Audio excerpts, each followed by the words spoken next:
HarperCollins presents Deadly Evidence, the Jayne and Steelie series by Clea Koff, read by Rachel Handshaw.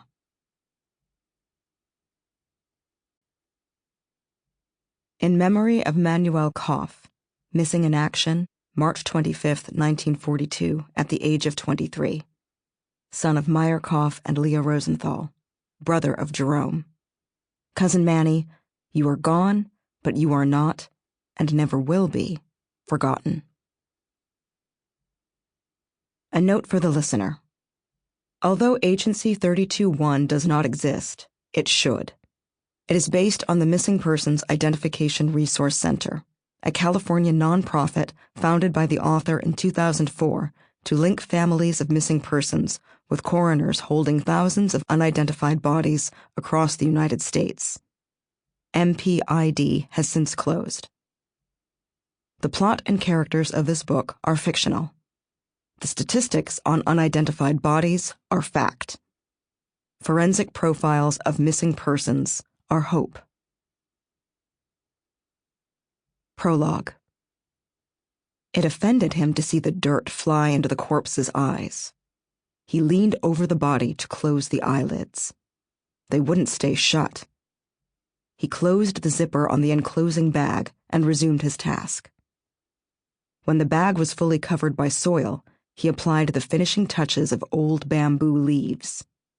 He made it look as though they had simply fallen there from above, which they had, but long before he had chosen this spot and prepared the grave. The bamboo grove was thick and established. No one pushed their way through the forest of smooth trunks anymore, not since the rare black bamboo specimens had been planted at the perimeter. Back here, the ground was padded with years of old leaves. It was the perfect place to dig and bury. Bamboo didn't mind its roots being cut through. He backed away from the site and looked at the ground from several angles, noting how the moonlight was filtered and diffused here. The ground looked flat. As long as no one came through in the next few weeks, the corpse would never be found. Decomposition was guaranteed, thanks to a flourishing insect population. He had looked it up. Turning his back on the grave, he walked away, his mind already on the next target he had found to kill. He was toying with using something other than the poison. He felt he had earned the right to choose his own method this time. He knew the technical terms: blunt force trauma, sharp force trauma, asphyxia. But the one that kept bobbing up in his mind was floater, with its attendant challenges for CSIs looking for trace evidence. Not easy to find the right body of water in LA, but doable. He walked on, his tread silent on the springy ground, but the voice in his head as loud as ever. "Stop dicking around, Junior. Finish it. Finish them all."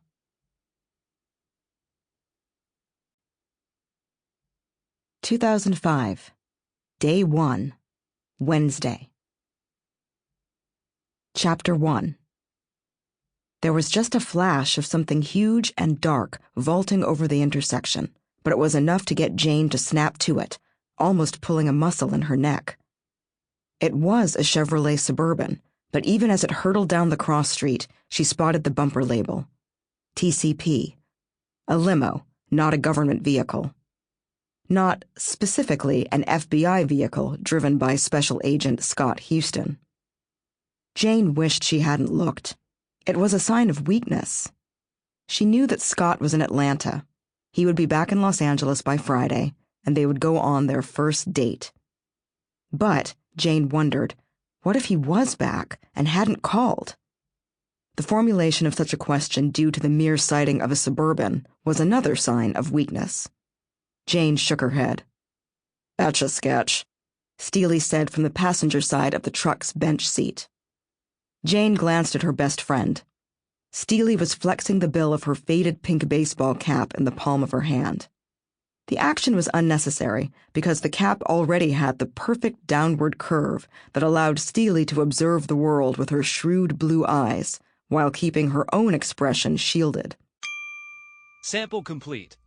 Ready to continue?